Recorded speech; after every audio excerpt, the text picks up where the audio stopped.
à tous, j'espère que vous allez bien.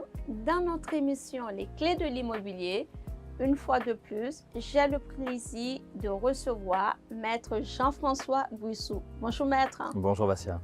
Maître, pouvez-vous nous dire la location meublée saisonnière ou de tourisme, de quoi s'agit-il?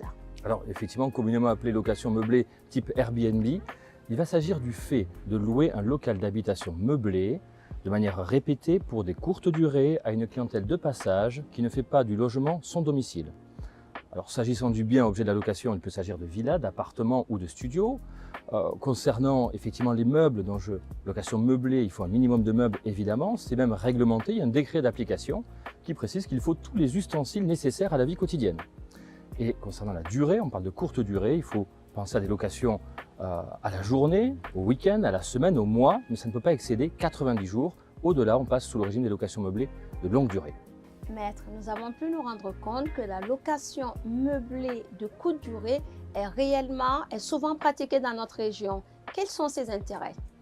Alors, elle est très pratiquée dans notre région parce qu'elle répond à une réelle demande dans notre bassin cannois qui se veut attractif pour la période estivale, mais qui est aussi le lieu d'organisation de nombreux congrès et événements. Il faut savoir que la ville de Cannes a été élue en 2022 meilleure destination mondiale pour l'organisation d'événements et de congrès. Et à ce titre-là, le risque d'avoir des offres de logement supérieures à la demande est assez limité lors de l'organisation de ces événements. Comme il y a peu de risques, il y a aussi du coup forcément une rentabilité qui est plus favorable et quasiment acquise. Et la rentabilité, c'est le deuxième avantage de la location meublée de courte durée, puisque les revenus générés liés à cette location sont 2 à 3 fois supérieurs à la location d'un bien nu, c'est-à-dire de manière non meublée. Maître, quelles sont alors les contraintes liées à l'exercice de la location meublée courte durée de type Airbnb? Alors, inévitablement, il y a les contraintes organisationnelles, c'est-à-dire liées aux locations répétées. Alors, les plateformes sont désormais bien faites, Airbnb, Booking qui assistent les particuliers, mais ça ne répond pas toujours à la nécessité d'une présence physique lorsqu'une difficulté est rencontrée avec le locataire. Sur notre bassin cannois, c'est certain qu'il y a des sociétés de conciergerie qui sont bien développées, qui sont là pour assister le particulier, des agences immobilières également ont un service de gestion locative pour réaliser les contrats de bail, faire les états des lieux d'entrée, de sortie et percevoir un dépôt de garantie pour sécuriser les dommages éventuels réalisés par le locataire occupant durant la courte période. Autre contrainte ensuite, c'est les contraintes administratives, et c'est plus de mon domaine, c'est vrai. Il faut savoir que dans les villes de plus de 200 000 habitants, Paris bien évidemment, mais Lyon, Bordeaux ou Nice encore, on a une activité de location meublée saisonnière qui est plus délicate et plus difficile car il faut obtenir le changement d'usage du bien immobilier objet de la location. Pas facile à obtenir. Et c'est également le cas dans d'autres villes qui ont pris des décisions municipales restrictives pour la location Airbnb. À Cannes, c'est vrai qu'on a une offre conséquente hôtelière, mais ça ne suffit pas toujours et ça ne suffit pas pour l'organisation des congrès et événements tout au long de l'année. Et c'est à ce titre-là qu'il n'y a pas de sujet de difficulté pour l'instant.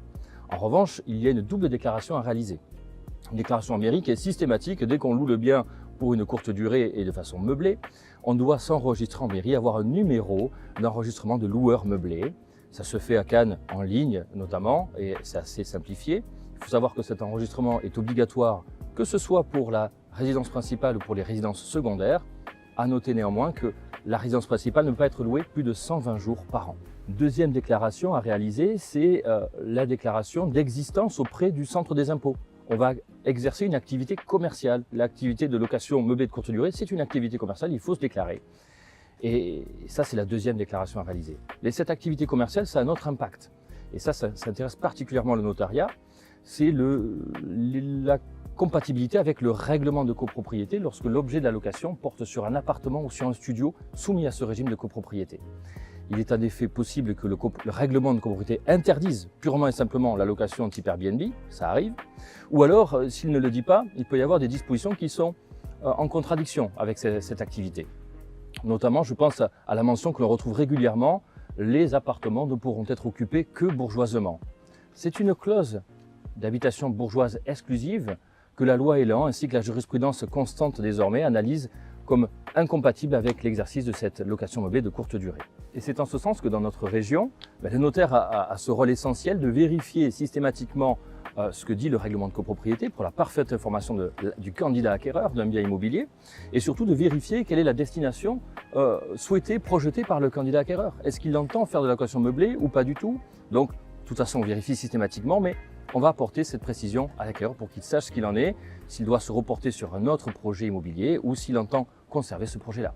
Malgré le fait que le règlement de copropriété retient la traditionnelle clause d'habitation bourgeoise, non?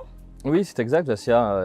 L'activité est si développée dans notre bassin cannois qu'il est assez fréquent de rencontrer systématiquement dans des copropriétés qui prévoient cette clause, l'activité qui est quand même exercée. Alors, c'est souvent, et peut-être, c'est pas forcément volontaire, mais ça peut être par méconnaissance du loueur qui ignorait qu'il n'avait pas la possibilité de le faire, ou alors par méconnaissance du propriétaire occupant qu'il ne sait pas qu'il pourrait potentiellement limiter cette activité ou la faire strictement interdire purement et simplement. À Cannes, on va retrouver deux situations différentes. On va avoir des copropriétés qui ne veulent pas entendre parler de la location meublée Airbnb et ils vont le prévoir spécifiquement dans le règlement de copropriété ou via une assemblée générale extraordinaire. Ou bien au contraire, des propriétaires qui veulent tous exercer ou quasiment tous l'exercice de cette activité. Et à ce titre-là, il y a la possibilité, si le règlement ne le prévoit pas, de délibérer, d'avoir une assemblée générale extraordinaire qui autorise cette activité et qui prévoit ensuite la modification du règlement. Alors, si on n'a pas la majorité nécessaire pour valider une assemblée générale et autoriser cette activité, le notaire sera là, bien sûr, pour veiller à attirer l'attention de l'acquéreur sur le fait que si à ce jour, l'activité de location de courte durée est tolérée dans le règlement, dans la copropriété, attention aux copropriétaires qui pourraient être lassés de cette activité et qui pourraient solliciter le syndic de copropriété et faire interdire cette activité. Donc là, bien évidemment, on met l'accent là-dessus auprès de l'acquéreur. Je vous remercie, maître.